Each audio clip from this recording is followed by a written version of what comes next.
Hey everyone, in this episode we're going to discuss the film The Meg. We're going to share our thoughts on Jason Statham's newest blockbuster and more. This is episode 65 of the Reel-ists Podcast.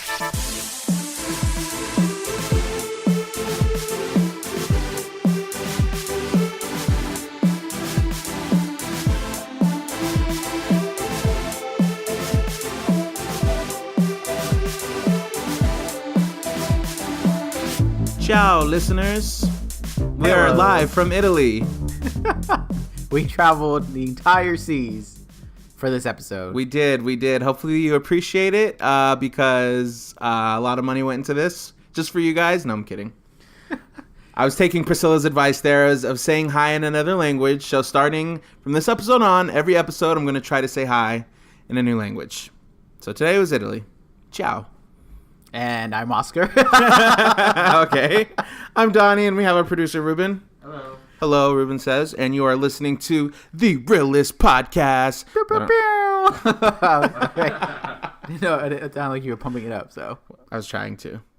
Thank you guys so much for listening to us. We really appreciate it. If you are a first-time listener, we want to say welcome, and thank you for choosing us to listen to.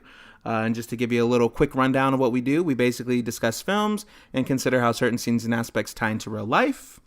It's one of our main stamps here that we do, but we also talk about a lot more than that. Everything from, a lot more. You know, casting to the acting to the... What else? What else? Plot. The plot. To the details that we noticed that didn't make sense or to made the sense. Numbers. To some references to box office numbers. I mean, we kind of cover it all. We're like a all-encompassing podcast here when it comes to film. We should be one of your favorite go-to for movie. We absolutely coverage. should. Absolutely. So thank you so much for choosing us. If you're a returning listener, thank you for coming back. Welcome back. We always appreciate it. Always we should appreciate your support. And we would like to encourage you guys to continue to just keep on listening. Right? Is that what well, I was gonna say that. What I like totally that thought train just crashed in that moment, just derailed because I just like stopped right in the dead center. I was gonna say to continue to like rate us, give us feedback. Oh yeah, that's where I was going, but I got a little fogged in the brain. My apologies. Remember, we are on social media: Twitter, Instagram, Facebook at Team Reel-ists, Team REELISTS, no dash. We're also on YouTube. We are on iTunes, so you can drop us a comment there, rate us. Just let us know how we're doing, if you like us, what we can improve upon. We're always looking to deliver the best content for you guys, so please feel free. Don't ever hesitate to let us know. Absolutely. Couldn't have said it better myself. And any other announcements before we get into this? I don't think we have any other announcements. I think we are good to go into this. Do you want to shout out what you're working on? I mean, I wasn't going to. I mean, you might as well. Like, why not? I mean, I mean, not to put you on the spot, but like. But yeah, I mean, I do have a YouTube channel now. Not that I'm departing from the Reel-ists Podcast. I'm sticking to two jobs now. Oscar's decided to move on. Take my talents. Take his talents to YouTube. To the screen, to the screen on your phone. But no, yes, I do have a YouTube channel. It's called Another Comic Fan. If you're interested in talking about comic books or hearing comic book news, anything related to that, definitely check out that channel. I just started it last week, but it's intention to just cover as much comic book content as possible each week. I'm going to do news coverage and comic reviews for now. You never know, things can go on. Might add some more, but yeah, definitely check it out. I know one person in this room has seen it. Yeah. And that person's me. Wow. He just called you out, Ruben. Straight up. He's been busy, all right? He said he's busy. He'll watch it tonight. He'll watch him tonight, right? Yes, he will. Awesome. And I'll get a comment on my YouTube channel, right? Oh, is that too much? Is that asking too much? Well, thank you for sharing, Oscar. Can't wait to see how big you blow up, and then when you decide to finally leave poor old little Ruben and I behind. Would you carry the podcast without me? I mean, I'm gonna have to. Like, what's Ruben gonna do? No, I'm just kidding. Just kidding. No, of course. I mean, we would. I don't know what we would do actually. Like, if any one of us left, like that I can totally see you doing like a little solo. This is what I thought of the movie. This is what I liked about it. I didn't like about this. I'm just gonna put my name on everything. Like, Donnie's quick thoughts, Donnie's real conversation, Donnie's real rewind. Just call it the Donnie podcast. We're gonna convert to the Donnie podcast next year. All right. Well, jumping into this episode, episode 65, we watched a little indie film. It wasn't an indie film. It wasn't little. And it wasn't little. It was called The Meg. Dun dun dun. Oscar, what did you think of The Meg? I thought exactly what I was gonna get, which was just a fun shark movie. And it's kind of tough because yes, the shark movies has been done, not just Jaws, but also just like different variations of it. The Shallow is 47 meters down. Ow! I forgot about The Shallows. And they have a lot. Wait, was that was the one with Blake Lively? Blake Lively. Yeah. I liked that one. Okay, go ahead. And then there's just TV about sharks now, so it's kind of got to the point where you know what a movie about sharks is going to be. I don't think you can really go any different than that, unless you're going to say like the people can turn into a shark or the person turned into a shark. Now they're living with them. Oh, that sounds like an animated film. Yeah, they did make a movie about that. It's called Sharkman. Oh my god. No, I'm just kidding. I have no idea. I was like, oh my god. It wouldn't surprise me. Boy. I know, right? And Lava Girl. But yeah, so it's kind of one of those where you expect what you're going to get, and I think that's fine, especially for a summer season where you're trying to avoid the heat. So you go indoors and you watch a movie about the beach and people getting eaten at the beach. So that's always fun. But yeah, it was exactly what I thought it was going to be. I didn't get anything more or less, and it was enjoyable. Like, you can actually do a good watch of it. If you just love kind of just that thrill of like, oh, is he going to get eaten? What's going to happen? Yeah, I think you'll enjoy it. It just met exactly what I wanted. And so I'm satisfied. But I will say, this is the only thing that I will say. I felt like they advertised very little, in the sense of like you weren't sure exactly what was going to happen. Like, you knew there was a shark in the water, but they only did one trailer. Like, they didn't do like TV spots and all these like 5 trailers that came out before the movie came out. So it was kind of interesting to think that, oh, they might be doing something different. But yeah, the marketing didn't really sell the movie. Like, if you know, it didn't say why you should go see this. The idea of having a gigantic shark can only go so far. You still have to do the traditional marketing of like, this is why you need to see this movie. Yeah. But yeah, and it wasn't as gory as I thought it was going to be. I thought it was going to be a little bit more gruesome, but it was manageable. Okay. Google says a massive creature attacks a deep sea submersible, leaving it disabled and trapping the crew at the bottom of the Pacific Ocean. With time running out, rescue diver Jonas Taylor must save the crew and the ocean itself from an unimaginable threat, a 75-foot-long prehistoric shark known as the Megalodon. Dun, dun, dun. 75 Spoiler feet? alert, actually, before. Yeah. Yes, thank you. Spoiler alert. We don't want to spoil it for you, right. so. Well, I say that because that was like the first act of the movie. First what? The first act of the movie you just read. Yeah, and see, that's the thing. That's crazy that's the description because, all right, so going into this movie, like you said, they didn't really show much in the trailers, so I was thinking it was just going to be, I guess, kind of along the lines of Jaws, how it's like you're going to get, like, random, like, people, random, like, body parts floating on shore or like, you know, people disappearing in the ocean and nobody knows what's happening. Yeah. And then, you know, they, you know, take a canoe out to kind of dig around and explore, and they find, you know, something, you know, they find the shark or whatever. I didn't know it was going to be like how they kind of kicked us off with this kind of rescue mission. Yeah. Like, we have to go rescue these people at the bottom of the ocean. You wouldn't think you were watching a shark movie. Not at all. I would think it was just like a sci-fi thriller going to the depths of the, you know, ocean or something. Finding Atlantis. Yeah, something like that. AKA Aquaman. Okay. Wow. You just couldn't help yourself. It's a Warner Brother movie. I can tie it into that. But yeah, I mean, I got what I thought I was. I mean, and not in that aspect. No, I didn't think I was gonna get that. I told you what I thought I was gonna get. But in terms of the like entertainment value, you know, as once we finally did see the shark, the Megalodon, appear on screen, and how it was, you know, it's like they're building suspense throughout the whole film, and you know, and this and that. You know, that was pretty straightforward. I thought the characters were kind of like there was the best way there wasn't much. I mean, there wasn't much depth. They weren't to them. stereotypes. I mean, you had the CEO millionaire on board talking, what he wants to do because it's gonna bring up success. You had the rescuer who's the hero, and then you had the son, the father and daughter who's been like running this operation, the company, together. So you kind of have like a lot of very common character traits, but I feel like it wasn't too bad. I mean, yes. And then you obviously have Jason Statham as the hero, the anti-hero or the hero. I mean, yeah, and there was a lot of supporting characters that you really didn't. You knew they had some role in it, but it really became more of like another victim that they can play with, kind of.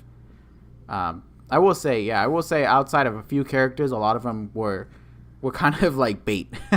Like they were put on the movie just because if they need to and they need a gruesome scene or they need to kill someone, it's okay to lose one of them. Right. And and speaking of like killing, like I thought it was gonna be a lot more gruesome than it was. Like I mean, people did die, and you did see, you saw some people got, swallowed whole or whatever, but it definitely wasn't like other shark movies. I feel like the thing that was probably the most graphic was two things. One, when the whale was killed, and then two was when they got one of the sharks out and they were like hanging it. I feel like those are probably like the two like most gruesome thing you probably would see, because you see like a very beaten up shark, and then you saw a whale get like eaten and like cut in half. So, but everything else, like the human deaths were bad. Like they were the cliche like, oh no, it's gonna eat me, and the body's no longer there, kind of. Mm-hmm. I'm looking at the cast. So the whole time I thought that was who I kept saying Rebecca Romaine, but it was Jessica McNamee. Oh, the ex-lover wife. I don't know if they were. I think they were just in a relationship. I don't think they ever got married. Yeah, no. But no, they were the ex-wife, right? Was it the ex-wife? Yeah, it was the ex-wife, I think. But anyways, Jason Statham's Statham. Statements. Statements. Jason Statham, yes, he was. Statham. He was the main star here. I was gonna say it was his. That's who we're referring to. His ex. Yeah, his ex-wife. Speaking of Jason Statham. I don't know how to properly say this name, but you had it right. Statham. You were confident. I know you like doubted me. Sorry. I'd even say like you got it wrong. Like, I feel like I mean, if there's one thing if there's one predictable thing about this film that I knew I was gonna get and I got, it was Jason Statham's character. Like this tough, rugged, like always escapes doesn't right on do time. Things by the rules, does his goes by his own rules, and it works still out gets for him. Every time it comes out victorious on top. But I think that's kind of what we come to expect when it comes to his kind of films.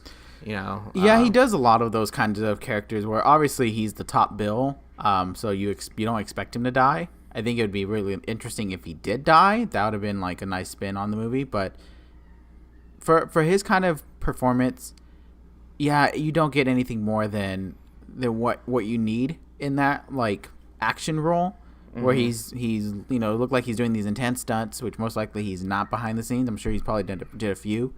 Yeah, it says that. It said that he usually tries to do a lot of his own stunts. I wouldn't be surprised. But which makes sense because he is an action star, so like that's probably what. You get exactly that. You expect to get action sequences that he survives in, or he gets beaten up on, but he manages to come on top. Nothing more, nothing less on that part. Which is why I'm saying like if it was very satisfying. It's like it's like when you go to a fast food place or you go somewhere that you eat often and you get the same meal. You're getting that exact kind of thing. So it was a very blockbuster action movie, very similar to like Skyscraper, where you're going to get, some intense sequence or something that's, very over the top of what's going on, and it's just watching the motions of it, of, how to survive, a building on fire and having to jump from a crane to the building, or, how to avoid a shark by being pulled into the boat, but it's like inches away from eating you.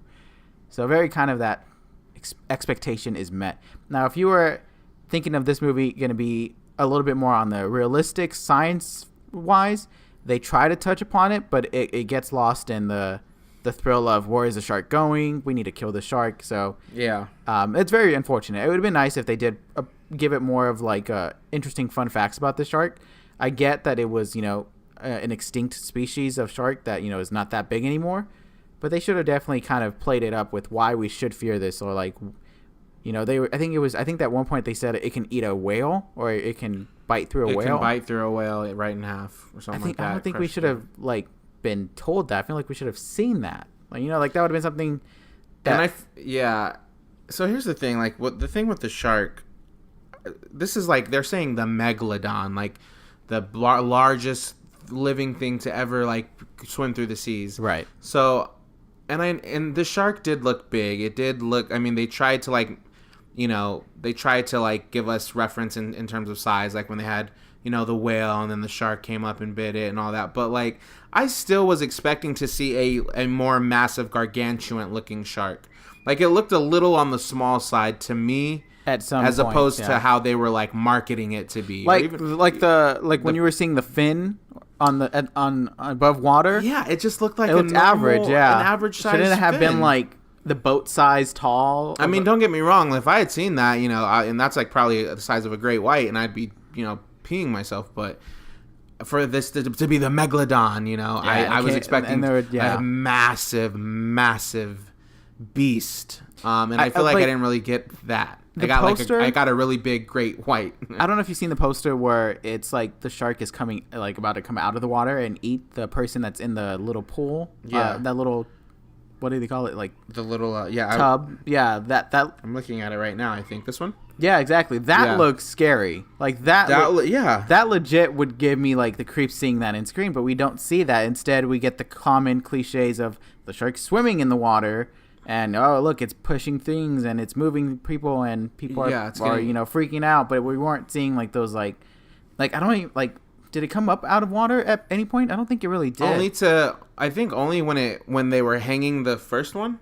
Oh, that on the boat, and then it came and but even that there wasn't anything that was so spectacular when it happened. It wasn't jaw dropping. It wasn't it was a little shocking for your average shark movie, I guess, but it wasn't what I thought it was going to be. It was mediocre. It gave you an appetite, but it didn't satisfy that. It didn't. It tried to, I wanted triple fudge chocolate cake, and it gave me, a chocolate muffin. I can see that. I don't know. It gave me a brownie. It gave you something smaller. Yeah. It definitely should have. And as a shark movie, we know there's going to be a lot of things that are not realistic. And I think at this point, if you're going to say it's, the biggest shark, have fun with it. Yeah, if you're going to, we already know this is a summer blockbuster popcorn flick. Yeah. We know, it's going to get outrageous and over the top. So, just go all the way with it, Yeah. Just let this be the biggest shark we have ever seen on cinema, in cinema. It would have been cool if, the part where there was at the public beach, if the shark just came by and just, opened its mouth and, took a path or something. Something that would have just signified. Yeah, there was times, I agree with you. To show us in scale how gargantuan the shark could be. But, yeah, even that whole scene, I was expecting that to just be, a mess, a bloody mess, This we're talking about kind of towards the end of the film. When the shark is in the shallows, but I'm they weren't that far off the shoreline, off coast, right? So it's for this big Megalodon shark to be able to just kind of swim kind of close by the shallows, even that, I'm I don't know, that part frustrated me. I wanted to see something like a dinosaur size. It should have been something. They could have got a little more, Should have had a little Jurassic fun with it, Right. That one. The one in Jurassic World was more impressive to me. Yeah. That thing was when it jumped out in the first Jurassic World and the Fallen Kingdom one. Both times it still gave me that creeps. And this one had its moments, when it came to the surface and it scared the little girl. That was scary because it looked big and then it tried to attack. Yeah. But every other time it was almost like you're watching a smaller scale shark because there was no comparison. Right. Like, yeah, there were moments, but there was just never like a full on, like, it is big. Like, even when it was passing by, like, it to me, I would argue, well, maybe the shark was just too close that it looked big. like maybe, you know, like that was because the part that I'm thinking of was when they first went beneath the level that the I don't even know what they call it, whatever, the sub level of the ocean. Yeah. And it was like there, and it passed by. Where they went through like that fog or that cloud, where it was hypothesized that either that was the bottom of the ocean floor or that was just a cloud, and that they could go even further. Right. So it ended up being that it was a cloud, and they were able to descend further into the ocean. Even that was just more of like, which I thought it was. That was actually cool. I kind of liked that part. You know, they were trying to give me some sci-fi and you know, throw some science at me, and I liked it. You do like when they throw science at you. I do. I like when they try to like make it seem like it is possible. So that I believed it, you know. I don't know how accurate all that information that we got was, but I did believe it. I believe. I believe anything. But yeah, I mean, I feel like this one was exactly what you were going to get. It's unfortunate that there was nothing more. I feel like that should always be the goal, to deliver an expectation but surpass that expectation. Yeah. And I could see why it's kind of split among, like, you know, total reviews and all that. But I'm happy it's actually doing well. People are seeing this because it still goes to show that people go see the big movies because they expect this big spectacle, and not just you know, oh, I'm expecting not in, like, you can't do a blockbuster and people don't go see it. People want to be wowed by the unimaginable to some extent. So, exactly. I'm happy that people are still going to see. It doesn't show that there's no signs that people are no longer interested in seeing the big wows. Yeah. Instead, they're just more of like, oh, I want the smaller wows. I want just a subtle wow. Yeah, I don't want to be completely wild, just like kind of a little bit. Yeah. Another thing I do want to say, I don't mean to say like just negative things about this film, but one more thing that I didn't like. 4 out of 5. And you give it a 4 out of 5. No. One thing I didn't like too is I feel like they were trying to develop this kind of like platonic, you know, relationship that could possibly lead to romance or more between Jonas and Su-Lin.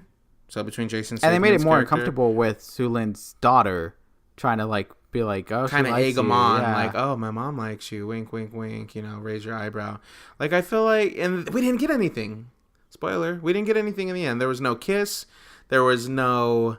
It was the start of something new. That's it. Like, that's all it was. So I'm like, I'm sitting, you know, and I feel like they had some good chemistry, and they, you know, had exchanged some glances. She saw him shirtless out the shower. Like, there was physical attraction. There was chemistry, and then for us to be like at the end of the movie, and it's just like nothing, like nothing. We literally are good friends. Right. I could understand that they were gonna try to go with the angle of like she doesn't want to just love him because he saved her kind of thing, or maybe some. Like, there was an internal conflict she was dealing with of, like, I just left my husband, so I don't want anything new or something. But it looked like she was ready for a relationship, and he was ready for a relationship. So it was kind of like, just make it happen. And then, you know, you guys almost died. You guys almost died, too. So it's like, for you guys to survive that, overcome that, like, I feel like adrenaline would be rushing. And I feel like you guys would just have a, like, okay, you know what? We could die at any moment. Let's just go for it. Yeah, exactly. Kind of a moment, but there wasn't. So I was like a little bummed out about that. Not gonna lie. Even though, yeah. But you get that's exactly what I'm saying. Like, you get that expectation of, oh, there's gonna be a little bit of romance in this movie, but it just still doesn't deliver less, but it doesn't give you more. It doesn't like go above what it should have. It was like a very safe movie to some extent. Like, it's safe enough where they wanted, like, I guess, kids to see this movie, so they didn't want to make it too gruesome. But at the same time, they didn't want to make it too boring. I don't know what their angle was. It is a PG-13 movie, so I think so. And maybe if they had I get it. I get that. You know, you want to appeal to a broad audience. That's a tough market to try. But if you're gonna, and like a shark movie of all things, like, come on. Speaking of shark movies, obviously there has been a plethora of them done over the years, over the decades, even just since you and I have been born. I remember one of my personal favorites was Deep Blue Sea. I cannot tell you who was like starring in it. All I remember was LL Cool J was in it. So that's one person. That's the only person. Was he a supporting role or was he a lead? Nah, it was a supporting role. He played like, I think he was like the cook on board or something. That's funny. But I just remember like I was in that movie, and I go back, like I've seen that movie since, and I'm like, that movie wasn't even all that. But like as a kid, I guess that was like my first shark movie. Like, you know, that was like my Jaws, quote unquote, my Jaws movie. So that's what kind of got me like afraid of sharks, and, you know, kind of viewing them as like these killing machines. I don't know. Did you like ever watch any shark, or like what shark movies have you seen?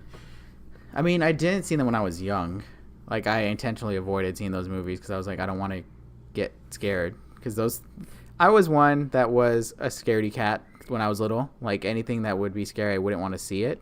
Okay. And nor would I want to try to like experiment of like, oh, let me try to watch this. I still to this day blame Thriller for scaring me. Dude, when you're a kid, that's like horror. That is a horror music video. That's what set the tone of like, okay, maybe I don't want to see the things that scare me. But yeah, so I never really saw shark movies until like late 2000s, and a lot of it was like, you know, the classics, the Jaws, and well, I guess that's the only classic. There's not many other shark classics. But then that's when I started to see like The Shallows would come out a few years later. Yeah. That one really was nice because it was like a survivor story.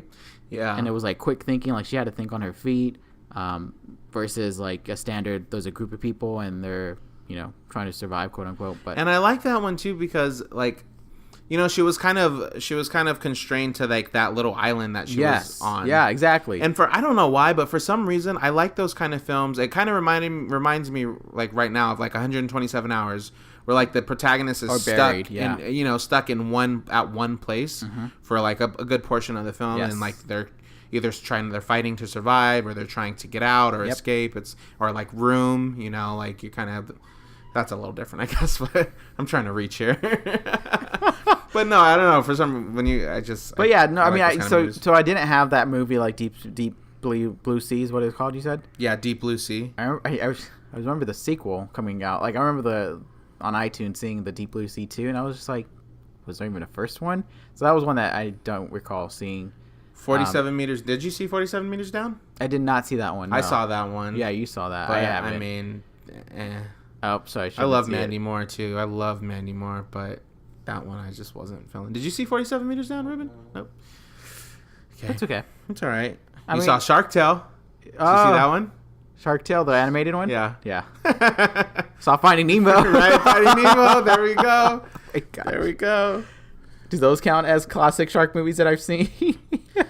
I'd say Shark Tale. I mean, Finding Nemo, like, it's funny. I'm looking at the movie poster right now, and Finding Nemo, like, the shark is on in the dead center. Like, that's what the whole movie's about. The whale was the Megalodon, practically. Seriously. But you never felt that size comparison. Like, they never really had, like, a good, clear, this is how big it is. Yeah. Like, they should have been dramatic and had, like, the Megalodon jump out and go on. That's what and especially, like, for a shark movie, I want to see at least one time. You know, you see it in like nature documentaries when like they in slow motion when like the shark is chasing the walrus and it leaps out of water, and I think a lot of us have probably seen. There's like one specific clip that they kind of share amongst nature documentaries where it's like this big massive one and it's super slow motion, and it's just like that's what I wanted. I wanted the Megalodon to jump up all the way out of water so we can see its whole body. Yeah, maybe next to like. Oh, I don't know. A dolphin maybe. I don't know. No, not a dolphin because I like the dolphins. Poster. Like the poster was like a good, way for you to be like, okay, that's us, and we look super small. Yeah, exactly. That would have been perfect actually. Like the poster, a body like a human being, and then you seeing the jaw come up from underneath, like about to swallow it. Yeah. Then that would give you a good scale as to how absolutely big this thing is. So I agree. I thought Ruben was going to say something. Sorry. But yeah, so, all right, Oscar, well, did you have any favorite scenes from this film? Anything that stood out? I will say I did enjoy the rescue sequence in the beginning. Maybe because it wasn't shark-related. Maybe because that part was, you know, just like a fun thrill of like, save him. Right. The part that I will say, and I and I look back and I laugh at myself, was when they had captured the first shark and they had it on the boat, and they were taking pictures and messing with it. I honestly was scared that it was going to come back to life, because I knew that wasn't the end of the movie, right? And I didn't know there was going to be a whole another shark twist, but I really thought it was going to come back to life and like bite either someone head off or like push someone down and eat him underwater. So I was like fearing that, and I remember I closed my eyes. That one was one like I was just like, I do not want to see that fate of turn of like now they're screaming and they're dying. But I look back at that, because that was exactly what I want, like a popcorn film. I was like, oh no, I don't want to see this, and then just like, oh, that's not happening, and then boom, another shark comes. So that's probably gonna remember that reaction that I had for that scene more so than the movie moving forward. So anytime I think of the Meg, I'm always gonna think of that scene, and I'm always gonna think of my reaction when first seeing it. It's kind of, and it sucks because if I see it again, I'm gonna be like, there's nothing gonna happen. Like nothing's gonna happen with this shark the way I thought it was. So made me look like a fool. It got me. Yeah, it got me. And that just made me really quick. Let me throw one more critique in here. I gotta say, don't worry, it's gonna be a 4 out of 5 film. You made me remember. So like how there was in this film, one of the twists was like, there's 2 megalodons, there's 2 of them, and that was so. Derived, at least for me, it was so derived from Lake Placid, and maybe Lake Placid derived that from some other kind of film. But like at the end, we thought we killed it. We're like, oh, thank God, it's dead, and then bam, another second giant prehistoric crocodile comes out of the water. So. And then they were screaming, there's two. No, what? So like in this film, in the Meg, they did the same thing. Like they thought they captured the Megalodon, they hung it on the ship. And that was another thing. It's like, if this is the Megalodon, how are you hanging it from a hook on a small little ship? I mean, it wasn't small, but like, come on. Like that's another thing. Like little, it automatically shrunk when it dies. It shrinks to the average size. It shrank to like exactly. Now a size we can like manage it and handle it at. Nah, I don't think so. But that irked me. But let me tell you something I did like. What? It was a positive? I did like the scene. I feel like, so there were 2 instances where 2 people kind of sacrificed themselves for everyone else. The first was in the earlier of the film. It was I think Toshi, I think his name was. Yes. When he kind of like pushed them up into the kind of rescue submarine and closed the door and locked the hatch and all that. And he knew he was gonna die, but he knew that they were running out of time, and I felt that was, it was sad, but it was like, wow, like it, kind of hit me in my feels a little bit. I mean, there was a foreshadowing with like, oh, I'm writing this letter to my wife just in case. But I'm glad that they threw some sentimental things in there, and then it did it again in that scene that we were kind of just talking about with the fish when they captured the shark and they thought they captured it, but there was a second Megalodon. Oh, yeah, then the doctor. So then the doctor and one of the computer tech girls, Ruby Rose, it was like they was going to get one of them. So the doctor basically sacrificed himself, started splashing so the shark would be drawn to him. So Ruby Rose could survive. And once again, I thought that was nice. I guess they didn't need to do it twice in the film. Like, two great sacrifices, but it was nice to know that like all these people, or at least it seemed like all these people who were quote co-workers or more than co-workers, obviously, that they kind of built this whole thing together and everyone had a hand in it, but that they cared for one another that much that they would sacrifice themselves. I thought that was like really nice and a nice touch to the film and a beautiful message. Yeah, I agree. So that I appreciated. That gave some emotional to this movie, which outside of that, probably, maybe the love boat between the 2 main characters, probably. But there was, outside of that, there wasn't much emotion. Which, we weren't ever going to care for the shark. I don't think there's ever going to be a point where we're going to be like, oh, not the shark, don't kill it. We need to save it. Nah, not really. You're usually always rooting to like get it. Yeah, I was hoping it would have been nice if they could have like captured it and not killed it and saved it for like research purposes. And took it to the aquarium. Yeah, build a super, super large. I guess they did that in Jurassic World and it didn't really work out. So maybe not. All right, so with all that said, final real score for the Meg. I will give it a 2.5. Just because as I said, it was just exactly what I was expecting, to just have a good fun of like, kill the shark, it's big, you're gonna get eaten, that kind of thing. Nothing more, nothing less. I thought, the characters were at least able to keep it going, when the shark wasn't on screen. Like they still had either it was a great comic line from the boss, the CEO, played by Rand Wilson, I believe. Mm-hmm. Yeah, like that kind of thing. It helped drive the movie forward. I'm just gonna say Jason. I'm not even gonna say his last name. Okay. Like exactly. Like those sequences helped keep the movie going, and it didn't always give you back with like give me the shark. There were some moments it was like, okay, I want to see where this development is going. What are they talking about? I feel like it's helping the plot move forward. So that was nice. I felt like it's just a good movie to watch, and there was no parts that, I mean, yes, there's things to pick on, in terms of like not accurate or not realistic or unexciting, but it still manages to at least make you want to see the beginning to finish. You may not want to see this movie again after the first time, but that's fine. You only need to see it once, right? All right. That's all the theater cares is if you pay for that one ticket. You ain't lying. You are not lying. Okay.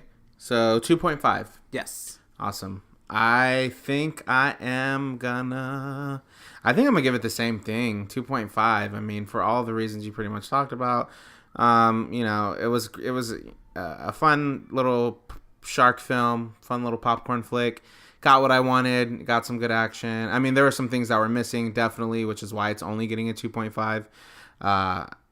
I feel like it's not my favorite shark movie out of all the shark movies I've seen. And I'm not going to lie, I still haven't even seen Jaws, which is like the pinnacle, like the one that like set the bar. So I think I need to see that before I can start speaking on like if this was, where this fell on the ranking of best shark films. It's kind of tough too, because Jaws at this point, you're going to see it through the lens of it's a classic rather than like its actual movie itself. Mm-hmm. But yeah, you do have to watch it. So you telling me that every time you go to Universal Studios and you do the tour and you get the little Jaws reference, like you're just like, okay, I haven't seen this movie, but sure. I do get the reference. Calm down. I get the reference. I don't know why we're getting attacked by a shark, but okay. Oh, I know where that actor is, or where the actor's from. Which actor? Cliff Curtis, who was in this film.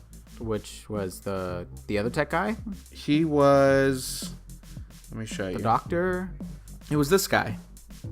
Ah! That guy. The manager, like, something. Some business role. I know him from Columbiana. He played Zoe Saldana's uncle in Did you say his Columbiana. name?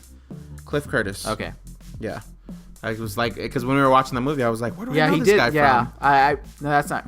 I see. I think he just looked familiar to other actors, but wasn't thinking of like what role was he in. Yeah. Okay, that's great. Awesome. Yeah. So, anyways, sorry, 2.5. That's what I'm giving it, and that's what you're giving it. Yes. And Ruben's not giving it anything because he hasn't seen it, but he might. We don't know. Ruben's score no, he's is not gonna. Ruben's not gonna see it.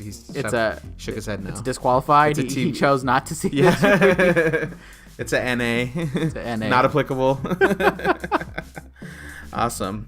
Well, we definitely want to know what you guys think. So if you've seen the Meg, share us your thoughts. Tell us if you loved it, if you hated it, where it falls on your list of best or worst shark movies ever. Yeah. Is Jaws the best, or did you like The Shallows, 47 Meters Down, Deep Sea Blue? Deep Sea Blue. Deep Blue Sea is what it's called. As of right now, I think... what about... just real quick, have you seen that one, Open Water? Oh! Did you see that one? Because I haven't seen it. I know the title and I know the image. I remember seeing the trailer. It looked really good and like riveting and like nerve-and like on the edge of your, well, not on the edge of your seat, but like you're just nervous the whole time. Did you see it, Ruben? Jesus. Have you seen anything? No, I'm just kidding. Whoa. I'm just kidding. No, we should check that one out. He doesn't like horror. Is it horror? Shark movies kind of. Is it the gruesomeness that you don't like, or is it the like? Would you watch a shark movie? Yeah. Not a documentary. No. Or an animated feature film. Okay, we should do that. We should watch Jaws. We should have a Jaws night. Ooh. I'll plan it. Another planet. I know. Anyways, thank you guys so much for listening, and we will see you next time. Thank you.